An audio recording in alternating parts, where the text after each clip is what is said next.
cœur à des kilomètres plus loin. Dave Clattenburg, on se retrouve ensemble au Resto-Bar Top Shot pour parler du lancement d'album qui s'intitule Rêve au pluriel, parce que j'imagine que tu en as plusieurs. Donc, Oui, exactement.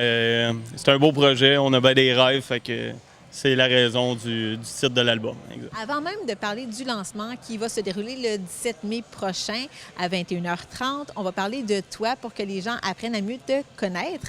Donc, toi, tu viens des environs d'Argenteuil? Oui, exactement. Je viens de Brownsburg-Chatham. J'ai toujours demeuré là.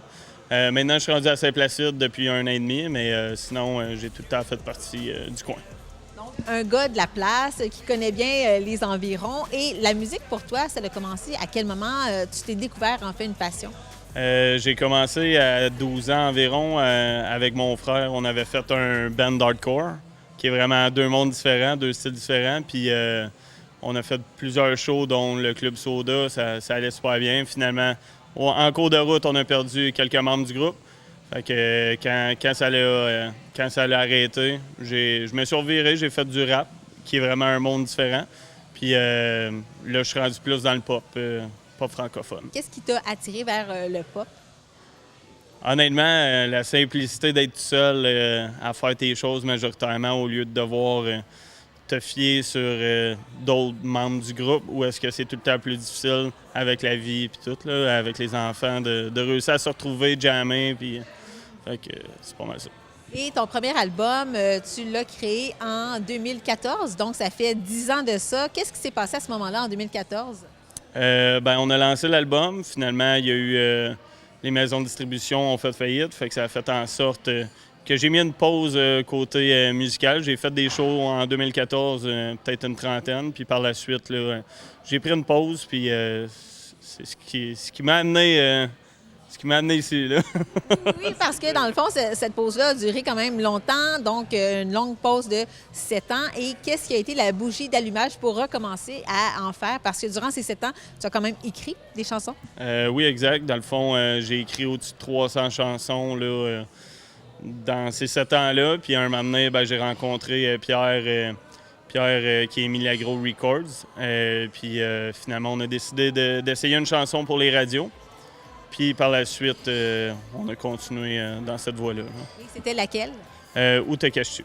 On a vu aussi un vidéoclip, ça a été vu 44 000 fois, c'est quand même pas rien. C'est quelque chose à ce moment-là, donc ça t'a fait replonger dans le milieu de la musique.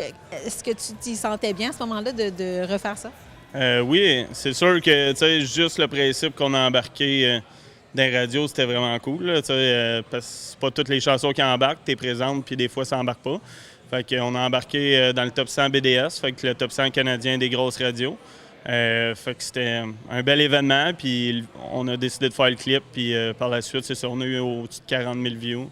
Fait que c'est sûr qu'on a aimé ça, puis ce qui nous a amené à continuer par la suite. Là. Oui, parce qu'il y a eu un deuxième vidéoclip, Bam Bam. Ça, cette fois-là, c'était près de 25 000 vues environ. Oui, exact. Le vidéoclip a moins bougé, mais aux radios, ça a plus bougé. On a été pratiquement 14 semaines dans le top 100 canadien. Fait que ça, c'était vraiment cool. Le vidéoclip, il est vraiment hot si vous avez la chance, en dessin animé, produit par Vincenzo Maldera. Fait que il est vraiment, vraiment bon. C'est lui qui fait tous mes clips. Fait que c'est vraiment cool. Et le dernier qu'on retrouve, donc, ça s'appelle Trouver. Ça consiste en une peine d'amour, une histoire d'amour? Un peu de tout.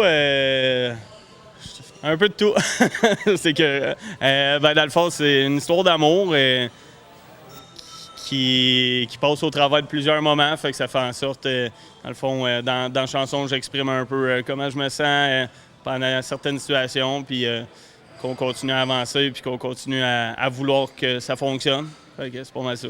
On pense donc à ta relation présentement. Est-ce que c'est la source d'inspiration? Oui, exact. Il y a plusieurs chansons sur l'album qui en fait partie. Fait que oui, exactement. La persévérance dans un couple. Après plusieurs années, vous avez d'ailleurs un petit garçon ensemble de 5 ans. Exactement. Luca Clattenburg, futur star. Il connaît toutes les chansons par cœur. C'est le fan numéro 1, j'imagine. Exactement. Et sur l'album Rêve, on peut retrouver quel type de thèmes qui sont abordés? C'est quand même assez varié. On a 11 chansons sur l'album. On va avoir justement des chansons qui parlent beaucoup de rêver, des chansons qui vont parler justement d'amour. Il y a des chansons qui vont parler encore... Tu sais, mon premier album était beaucoup sur le party. Fait que j'ai décidé d'en garder peut-être une ou deux sur l'album qui va parler un peu de ça. Chanson qui va parler aussi... la chanson Blessée qui a été sortie sur Spotify l'année passée, elle va être sur l'album avec Cire Pathétique. Une chanson qui parle justement d'un petit garçon qui en a vécu pas facile là, dans son enfance. Puis il a tombé dans des dépendances, puis réussi à s'en sortir par la suite. Là. Ce qui s'en vient également, donc, c'est le lancement de l'album ici même. On parle du 17 mai, 21h30. En première partie, il y aura 2 artistes. Exactement. Ça va être Banator, un gars de Montréal. Il y a au-dessus d'une dizaine de mille de views sur Spotify. C'est du pop rap francophone.